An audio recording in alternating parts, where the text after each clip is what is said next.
All right, so I'm gonna do half of this chapter in one recording and half in another recording, just because it's the longest chapter of this section, and I don't think YouTube will let me upload longer than an hour and 15 minutes, so I don't want to risk it. Um, Anyways, I think it breaks it up pretty good too, so I will start this now. All right, so the circulatory system. Um, Basically, this is all of your arteries, veins, all your blood vessels. They're all part of the circulatory system, and the function of the circulatory system is to carry oxygen and nutrients to the cells, to and from the cells of your body, um, as well as your lungs. So we will go into depth now. Okay, so as I said, it carries oxygen and food or nutrients to the cells of your body, and then it carries carbon dioxide and other wastes away from those cells to your excretory organs, which would be like your kidneys, lungs, and skin. That's where you get rid of those wastes. It also aids in the coagulation process or the clotting process. So that's basically what prevents blood loss. So if you get a cut, how your body heals that scab, that's a part of the clotting process, which we'll get into in the second video segment of this, which I will not post today. I will post tomorrow. Another reason I'm breaking this into two is because I feel like in chapter 5 I kind of rushed through it because I wanted to get out to the beautiful weather. So I don't want to rush through this section because it is a pretty important one. It also assists in defending the body against disease. So there are things in your blood, certain cells in your blood that will attack pathogenic microorganisms and such. We'll again get into that in the next portion of this lecture. And it also aids in the regulation of your body temperature. The main components are your heart, which is the pump that makes the blood flow through all of your vessels through your body, and then your blood vessels and the blood. So the heart pumps the blood through the blood vessels. And then the lymphatic system, that will also be in the next lecture, but that includes your lymph vessels, lymph nodes, and lymph. All right, so the structure of the heart, it is four-chambered, it is hollow, and it is a muscular organ. It's the size of a man's clenched fist, and it is surrounded by a pericardium, which is a thin, fluid-filled sac. Don't worry too much about the pericardium, but we're going to go through all the different chambers of the heart and how the blood flows through the heart, etc. There are 3 different layers to the heart. You have an epicardium, which is your outer layer. You have your myocardium, which is the middle layer, and then you have the endocardium, which is the inner layer. So the myocardium, I would say, is the easiest to remember because the M for middle, so myocardium, middle. Endo is your inner layer, so it's a little bit more confusing because the endo, you would think O for outer. Well, it's opposite. It's O for inner, I for outer. So epicardium is your outer layer, myocardium is your middle layer, and endocardium is your inner layer. Okay, so now we're going to get onto the different chambers of the heart. Like I said, it has 4 chambers. You have 2 atria, right and left, and 2 ventricles, right and left. And then between these atria and ventricles, there are valves. And does anybody know what the purpose of the valves are? So the valves are designed to prevent the blood from backflowing. They're one-way valves because we don't want to mix oxygenated and deoxygenated blood.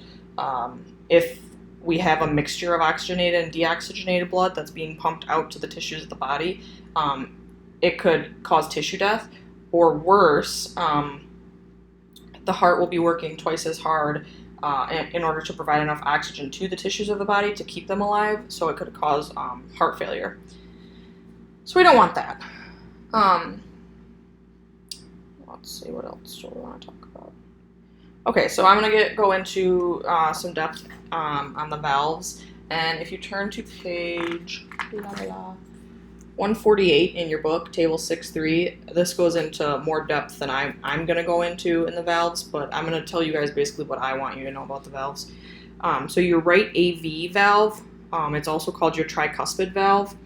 Personally, I like calling it tricuspid.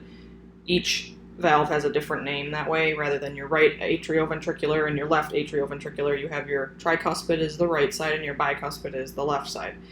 So your right AV or tricuspid valve is between the right atrium and the right ventricle. And when we get to a picture of the heart, I'll show you exactly where that is. And then your left AV or your bicuspid valve is between the left atrium and left ventricle. So these two valves are valves that are operating when the blood is entering. The blood enters through these valves, enters the heart through these valves. And then your semilunar valves, your right would be your pulmonary, and it's between your right ventricle and the pulmonary artery. And then your left would be your aortic, and it's between the left ventricle and the aorta. So pulmonary is between your right ventricle and pulmonary artery. Aortic is between your left ventricle and aorta. These valves are valves that the blood passes through on its way out of the heart. So when it's going through the right semilunar or pulmonary valve, it's going through the pulmonary artery to the lungs. When it's going out the left semilunar or aortic valve, it's going through the aorta to the body, which we'll talk about the whole flow of blood through the heart to the body and lungs in a little bit here. Okay. We also have septa, which are basically just like tissue that separates the right and left sides of the heart.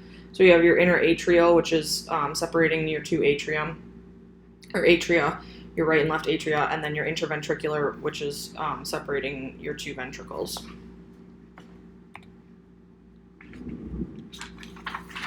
Okay, so coronary circulation. This is how the heart itself is nourished and with blood. It's also called cardiac circulation, if that's easier for you to remember. But this is basically how blood flows through the arteries and veins within the heart muscle in order to nourish those tissues of the heart. Angina.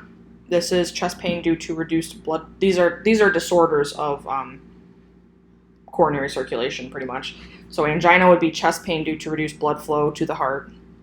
Arteriosclerosis would be a buildup of plaque causing a narrowing of the coronary arteries and reduced blood flow to the heart. So your coronary, there's two main coronary arteries, your right and left coronary arteries, and these are the arteries that supply your heart muscle and tissues with blood.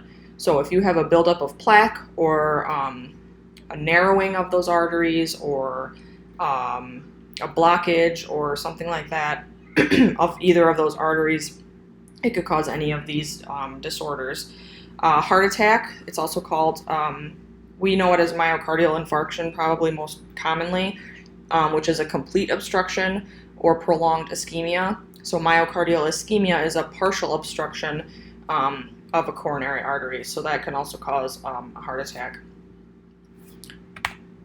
Okay, so here is a really good picture of the heart. We talked before, which I'm going to go more into depth in this when we talk about pulmonary circulation and systemic circulation, but in the chapter 5 lecture, we talked about how arteries carry oxygen-rich blood away from the heart in order to oxygenate and nourish the tissues of the body. But there is one exception to this. It's not necessarily a rule, but there's one exception to that statement. The pulmonary artery carries deoxygenated blood away from the heart to the lungs where it is oxygenated. So the pulmonary arteries and pulmonary veins are opposite the normal. The pulmonary artery still carries blood away from the heart, but it's deoxygenated, whereas normally arteries are carrying oxygenated blood to the tissues. So the reason for this is once the veins from the body bring all that deoxygenated blood up to the heart, it has to be oxygenated somehow. So it pumps through the heart, out the pulmonary artery to the lungs where it can be oxygenated again. Then that oxygen-rich blood has to go back to the heart through the pulmonary veins, which is normally bringing deoxygenated blood, but since it just was oxygenated in the lungs, it's bringing that oxygenated blood back to the heart. So those are the two exceptions to that statement, and I want you guys to remember that. The pulmonary arteries and veins are opposite. Pulmonary artery takes deoxygenated blood away from the heart to the lungs to be oxygenated. The pulmonary vein, or veins, takes oxygen-rich blood from the lungs to the heart to be pumped back out to the body. Okay, now I want to show you the valves. So this one was our right AV or tricuspid valve. As you can see here, it's between the right atrium and the right ventricle. So then the blood is going to flow in through the superior vena cava or the inferior vena cava. So the only difference is blood coming through the superior vena cava, which is a vein, is coming from the upper part of your body, and then blood coming from the inferior vena cava is from the lower part of your body, but they both lead to the right atrium. So through the right atrium, then through the right AV tricuspid valve into the right ventricle, then it's going to go up through the pulmonary valve into the pulmonary trunk or pulmonary arteries, and then these pulmonary arteries take it out to the lungs, as I said, where the blood's oxygenated.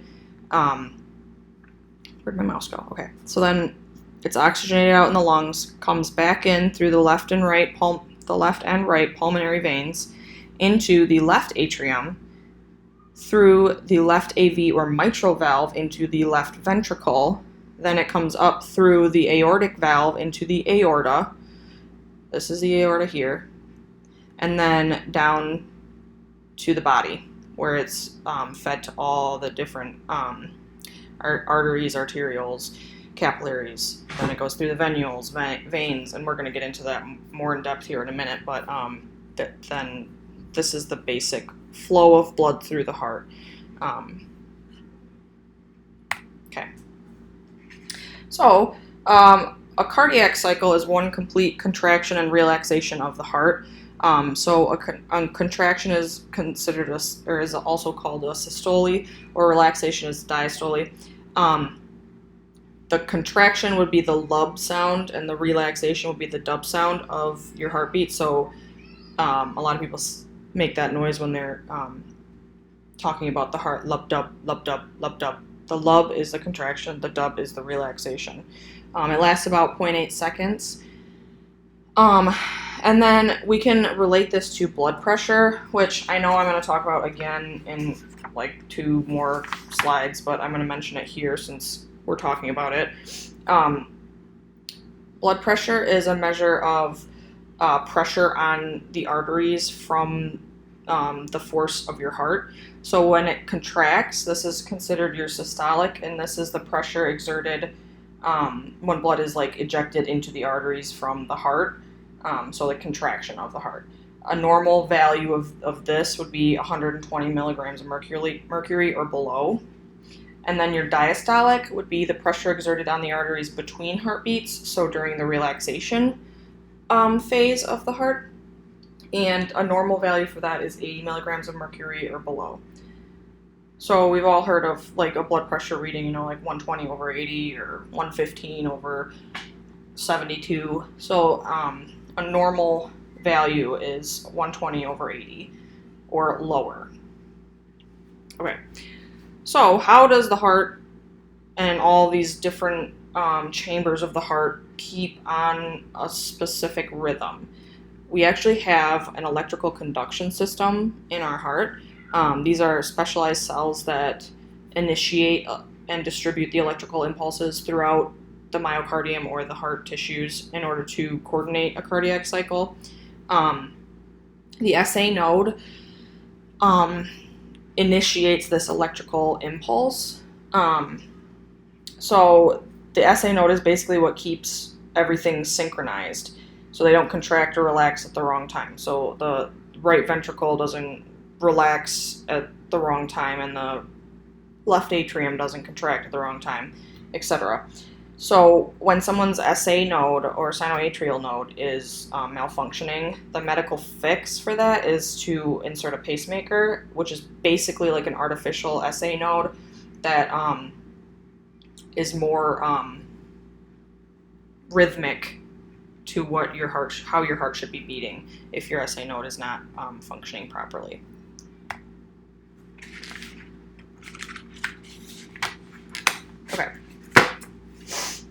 Now, we're going to talk about how do we view or how do we know if someone's SA node or the electrical activity of their heart is not functioning properly. So we can do what's called an electrocardiogram. It's called ECG or EKG for short. At our facility, we call it an EKG. This is basically just a picture of the electrical activity in your heart during a cardiac cycle. And I think they'll take a picture of it during multiple cardiac cycles just to make sure that you don't have like a heart murmur or something where it's functioning right some of the time and other times it's not. So, as we talked about before, the first heart sound, the lub, is when your ventricles contract and your AV valves close. The second heart sound is the dup. It's when your ventricles relax and your semilunar valves close. So if we go back to that picture of the heart, your AV valves are here. AV valve, your left AV valve, right AV valve, and then these would be your semilunars here. So when your AV valves close, that's a contraction, and when your semilunar valves close, that's a relaxation. I don't think I put anything much more for this. No, I didn't write anything more for this. Okay, so the reason I'm not going to go into much depth on this is because we don't actually perform EKGs, but I would like you to know the purpose of them. And so anytime somebody comes in for chest pains or something heart-related, I guarantee they're going to get an EKG done, and you'll run into the EKG gals when you go to draw the blood because you'll probably both get paged for the same person at the same time, but just keep that in mind. So, heart rate and cardiac output. Heart rate is the number of heartbeats per minute. The average number is 72 beats per minute. Sometimes, so that this would be like feeling the artery on your wrist, your radial artery, and counting the number of beats in 1 minute. Sometimes doctors will count the number of beats in 30 seconds and then just times that by 2. It's not as accurate, but it works. Your cardiac output is the volume of blood pumped by your heart in 1 minute. I'm not actually sure how they measure that. I'll have to look that up. Okay, moving on. Your pulse is the palpable rhythmic throbbing caused by alternating expansion and contraction of an artery as blood passes through. So this is what I was talking about. Your heart rate, beats per minute, you can feel that in a person's pulse. So every heartbeat, every pulse that you feel in that artery is a heartbeat. So if you count the number of those in a minute, you're going to get their beats per minute, obviously. So your blood pressure, and then this is where I said we're going to talk about this again, is the force exerted by blood on the walls of blood vessels. So your systolic pressure is the pressure during contraction of the ventricles, and your diastolic is the pressure during the relaxation of the ventricles. It's always systolic over diastolic. Systolic, a normal number would be 120 milligrams of mercury or lower. A normal value of your diastolic would be 80 milligrams of mercury or lower. So 120 over 80 is normal. Anything lower than that is also normal. Anything higher than that is not good. That's a high blood pressure. You can actually have a too low of a blood pressure too. So I don't know when they determine your blood pressure is too low. But just keep that in mind. If a person has a very low blood pressure, it's going to be really hard to draw blood from them. I think that's all I want to say. Sphygmomanometer is a blood pressure cuff. I honestly don't think I've ever heard of anyone refer to it by the scientific accurate name. Everyone just calls it a blood pressure cuff. We all know what that means. But if you do hear that term, know that it means blood pressure cuff. And basically a blood pressure cuff is a device that, it's like a sleeve that wraps around your upper arm and puffs up with air, blows up with air, and then is able to record your blood pressure by your systolic and diastolic blood pressure reading. Sorry, I'm trying to find in the book where it talks about that so that you guys can look at that blood pressure. Okay. On page 151, that's where it talks about like the blood pressure cuff. So I can read about it. A manual brachial blood pressure reading is taken by placing a blood pressure cuff around the upper arm and a stethoscope over the brachial artery. The cuff is inflated until the brachial artery is compressed and the blood flow is cut off. Then the cuff is slowly deflated, so the air is slowly let out, until the first heart sounds are heard with the stethoscope. The pressure reading at this point is the systolic pressure. And then the cuff is slowly deflated again until a muffled sound is heard, indicating the artery is open again. The pressure at this point is the diastolic pressure. So it's not too hard. We don't ever have to take blood pressures, but it is nice to know. So moving on. Okay, so the disorders, I'm not going to go over the disorders with you, but they are on page 152, box 6-1. You can read about them. And then the diagnostic tests for these disorders are over here. Just off this, I'll tell you the most common ones we get is arterial blood gases for sure. AST, like I said, don't worry about the SGOT. That's an old version of the AST, which basically, I don't know what the aspartate something, oh, it says it right here, actually.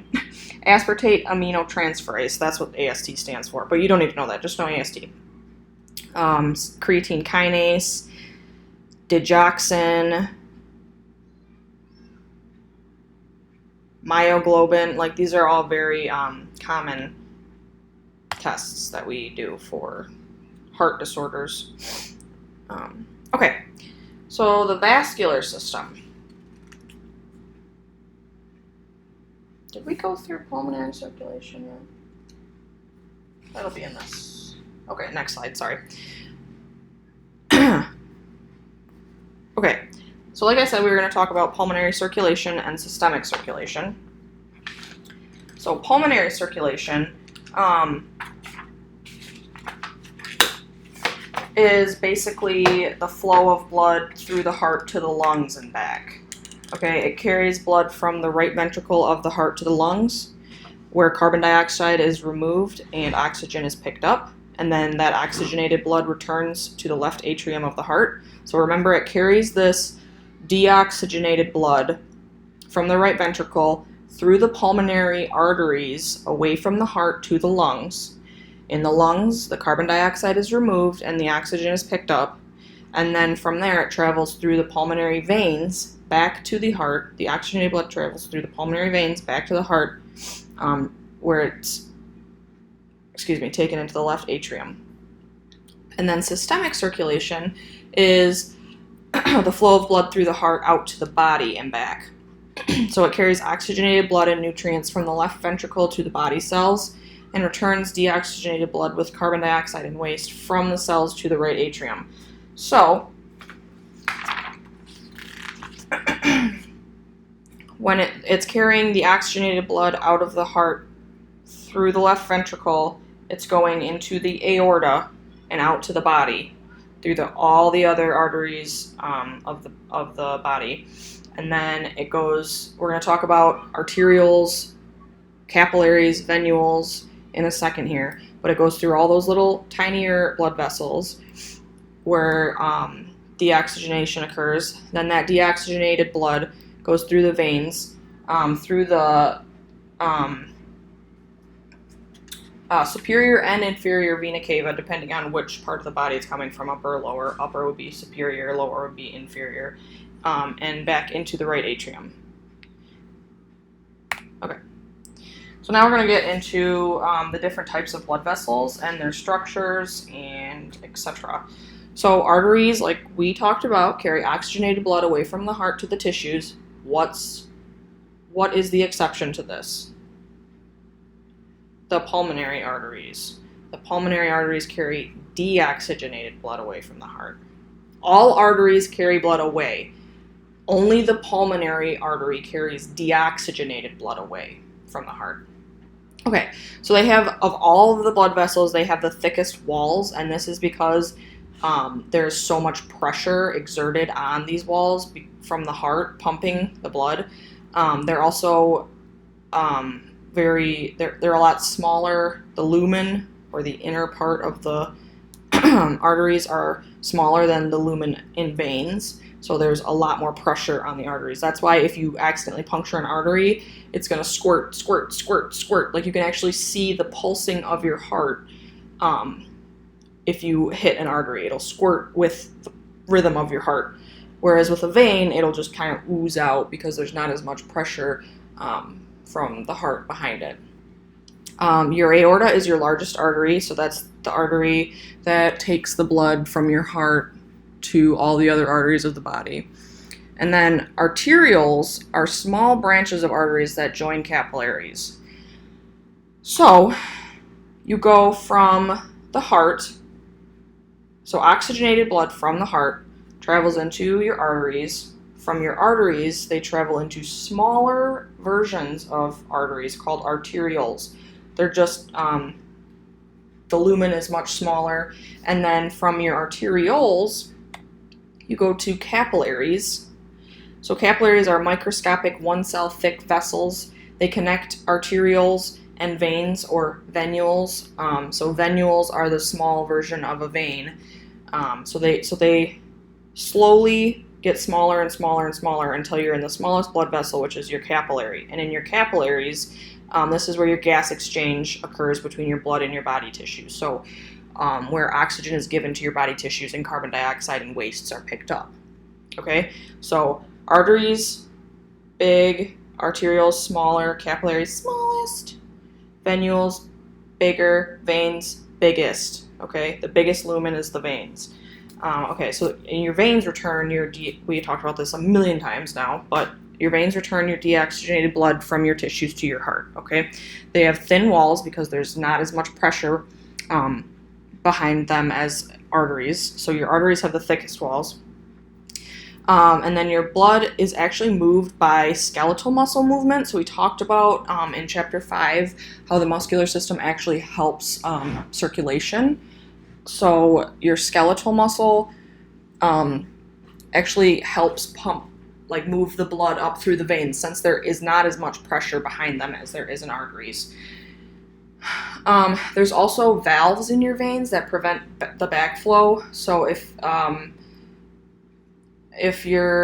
there were no valves in your veins, your blood would be able to backflow and pool up in certain areas, and that would not be good. Actually, that's part of the problem with people that have varicose veins, is their valves are not working properly, which we'll talk about later in a later chapter. But yeah, so it allows that blood to pool in certain areas of your veins and bulge out almost. So it's not really a good thing to have happen, but that's why there's valves. And I would like to mention that if you do hit a valve with your needle, with the bevel of your needle, you'll know, okay? It'll vibrate, so you'll feel it vibrating, and you might actually hear a buzzing noise.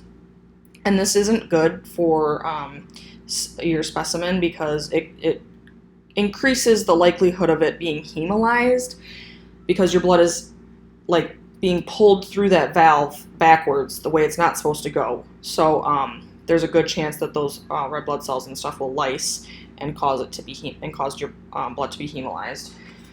So if you do hit a valve and you feel that buzzing, or you hear that buzzing and you feel that vibrating, your best option is to try to readjust your needle to where it's not right against the valve. And if you can't, your best option is probably to redraw the patient or repoke the patient. However, if they're a really hard stick, or some people have a lot more valves than other people, they're very valvy, you can always complete the draw, and then as long as they're not in pain, it's not causing them any discomfort, you can complete the draw and then maybe take it back to the lab and see if spin it down and see if it's hemolyzed before repoking them. That's what I would do, probably. Okay, sorry, I feel like I'm talking really fast.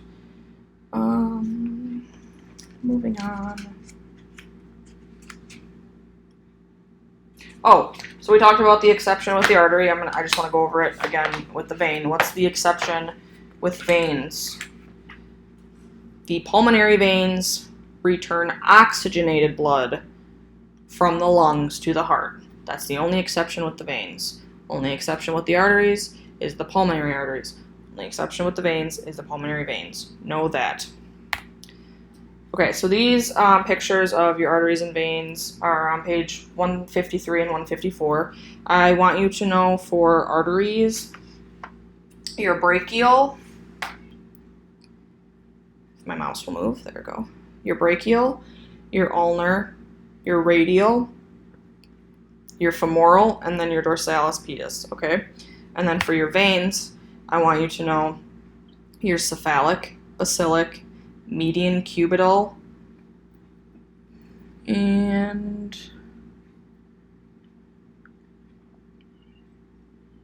actually that's all I want you to know for veins right now. So your cephalic, basilic, and median cubital, those are the three main veins that we're going to be working with, okay? Okay. So I have written in my notes figure 610 on page 156. Okay, figure 610 on page 156 gives you a really good image of the differences between arteries and veins, and then it also shows you like how arteries and veins are connected via capillaries. Okay, so your tunica, so there's different layers to every blood vessel. The tunica adventitia is your outer layer. It's connective tissue. You don't have to worry about that. Just know that your tunica adventitia is your outer layer. Your tunica media, I think of M for middle, is your middle layer. Your tunica intima, I think of I for inner, is your inner layer.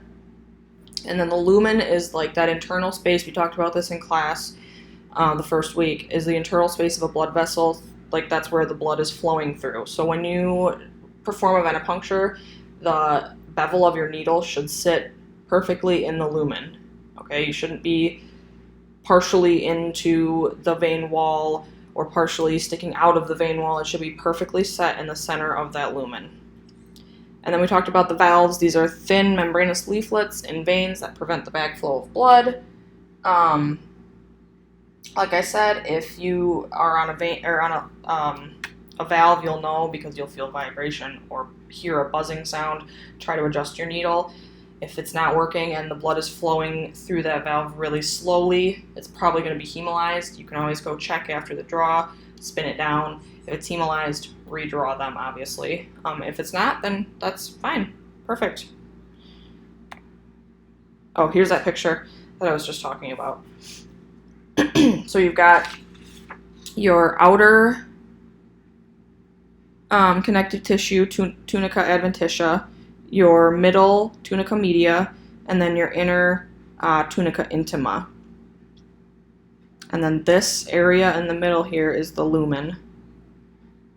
And you can see how all of these layers are all blood vessels have the same 3 layers, but you can see the difference in thickness. So do you see how thick the muscular portion of the artery is in comparison to the valve? And do you see how much wider the lumen of the vein is compared to that of the artery? And then here's your valve in the vein, so this prevents your blood from flowing back this way, so it keeps the blood flowing in this direction, which is towards the heart. And then this is a really good picture of what I was trying to explain to you, how your arterial goes into, or your arteries here flow into your arterioles, which are a little bit smaller, and then the smallest point here where gas exchange and nutrients exchange and all that stuff happens is your capillaries, which then take the deoxygenated blood into your venules and into your veins back to your heart. Okay, so this picture is pretty good. I like this picture. And then this is a really good picture of basically the whole system that we just talked about, your whole vascular system in a nutshell. It shows you blood flowing into the right atrium, through your right AV valve, into the right ventricle, out your pulmonary valve, into your pulmonary arteries, taking deoxygenated blood from the heart to your lungs. Here's your lungs. Here in the lungs is where it's oxygenated. The oxygenated blood is carried back through the pulmonary veins into the left atrium, through your left AV valve, into the left ventricle, out the mitral valve, into the aorta. From the aorta, it's taken either up to your head and arms or down to your internal organs in your legs. Then it goes through the arterioles into the capillaries where gas exchange occurs. Oxygen is given, carbon dioxide is picked up through the venules, through the veins, back up to the right atrium, through the inferior or superior vena cava. Okay, so this is a great picture. I would definitely study this picture, okay? Okay. Now, we're going to get into phlebotomy-related vascular anatomy. So this is really the main part of this chapter that we need to know as phlebotomists, okay? So the main area that you're going to be working with is called the antecubital fossa. So this is the part of your arm right where the bend of your arm is. It's a depression in your arm which is right in front of your elbow. And this is where most of the major veins are located. Most of the major veins for venipuncture purposes are located, okay? These veins would be your median cephalic and your basilic are the three main ones that we're going to talk about. Okay, there's two main vein patterns in your antecubital area. The H pattern and the M pattern. The H pattern is seen in about 70% of the population. The M pattern, I don't know how much of the population it's seen in, but there's also some people that don't have either of these patterns. So just keep that in mind, that everyone is so much different and so unique, but most people have this general pattern, okay? So on pages 159 and 160 are examples, really good pictures of the H pattern, and then 161 and 162 are really good pictures of the M pattern.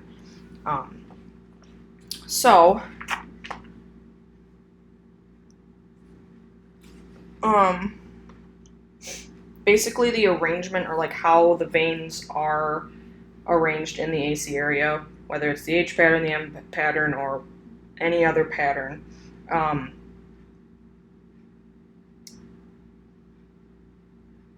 are extremely important for us to recognize and know, because the different veins within those, I don't even know where I'm going with this right now, I'm sorry. Basically, I'm going to tell you your first, second, and third choice of veins to puncture and why, okay? Moving on. Okay, so your median cubital vein, this is located in the center of the AC, so right here would be your median cubital vein, and this is the H-shaped pattern, okay? Keep that in mind. This is going to be your first choice for venipuncture, so you want to try to feel for this vein first. It's larger, it's closer to the surface, it's easier to anchor, it's usually pretty stationary, so that makes it less painful and less likely to bruise. And it's actually the least likely to accidentally hit a nerve or artery, although it is still possible, so obviously don't blind probe where you're just kind of like fishing there. Find the vein and poke it, okay?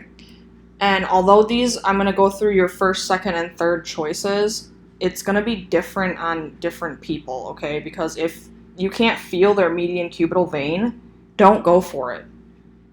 If it's not existent, or if it's sclerosed, which means it's all scarred up, or I don't know, something happened where you can't use it, it's not going to be the first choice for that particular patient. I just want you guys to keep in mind that every patient is so much different and so unique. These are just general, preferences. So keep that in mind. Okay, so your cephalic vein would be your second choice. This is located on the lateral aspect of the AC, or If you're standing in anatomic position, it would be towards the thumb side of your arm. So here's, if my mouse would move, the cephalic vein here. This one is located, oh, I just said that. This one's harder to palpate than the median cubital, but it may be the only vein you're able to find in obese patients. So keep that in mind. Like I said, everyone's so much different. Obese patients, your cephalic vein might be your best choice. It all depends on the feel. It's fairly easy to anchor, but it is close to the lateral cutaneous nerve, which is why it's the second choice. So the main reason that the median cubital is the first choice is because it is not as close to any like nerves and arteries as the other two veins are. But like I said, if you can't feel anything, don't aimlessly poke just because it's in the middle of their AC. If you can't feel a vein, don't poke it. You want to feel a vein, and you want to be confident with what you're poking, because confidence, honestly, is like so huge as a phlebotomist. You have to have confidence in what you're doing. Okay. So the third choice would be your basilic vein, which is located at the medial aspect of the AC, or the inside, closest to your body. So this would be your basilic vein here. It is your last choice, and this is because it's not easily anchored. It's kind of at an awkward angle. It tends to roll a lot easier because of that.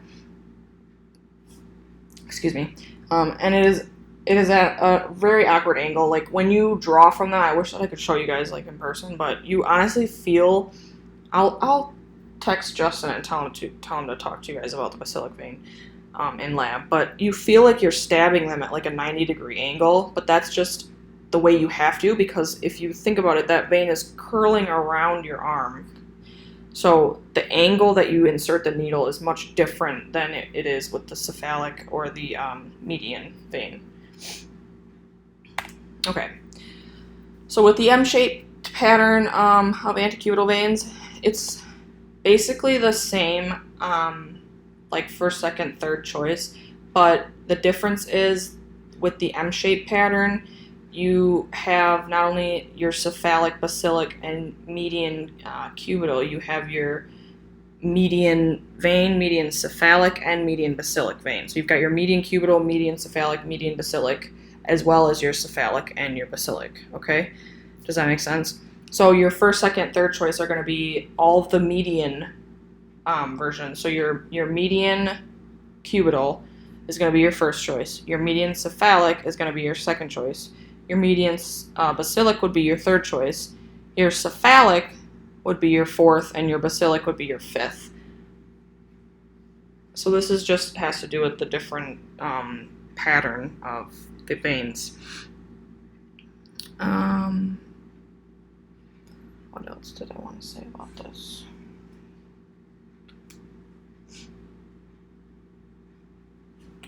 I think that's all I want to say about this. If you guys have any questions about your first, second, third choice in veins, just let me know.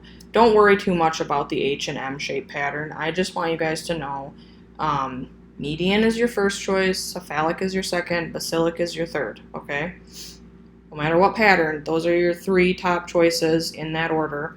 And I also want you guys to be aware that it's not going to be the same for everyone. Okay. We're not going to worry about the bicipital aponeurosis. Infant scalp veins. So these are only used with physician permission and special training. I doubt you guys will ever have to draw from an infant scalp. Usually it's going to be the pediatric unit that does that, or like specialized people that are specially trained for that. Okay, your dorsal forearm, hand, and wrist veins. These are veins on the lateral wrist above the thumb to mid forearm. We don't normally use these because there's a really high risk of nerve injury.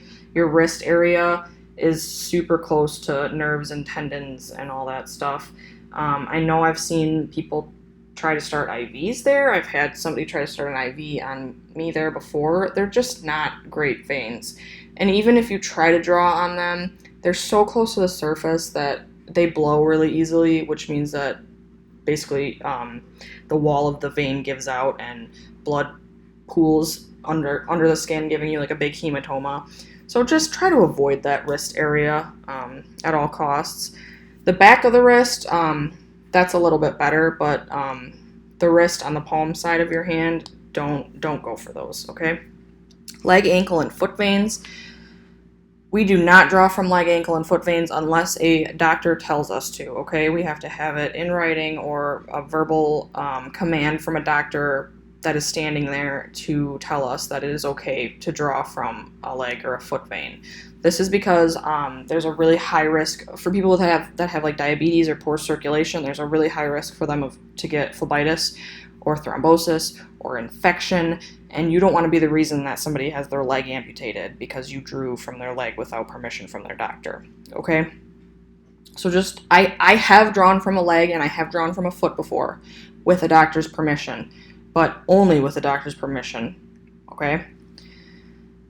And that's like a last stitch effort, okay? Like the patient we had to draw from the leg of, she had a double mastectomy and had IVs in both arms, or both hands rather.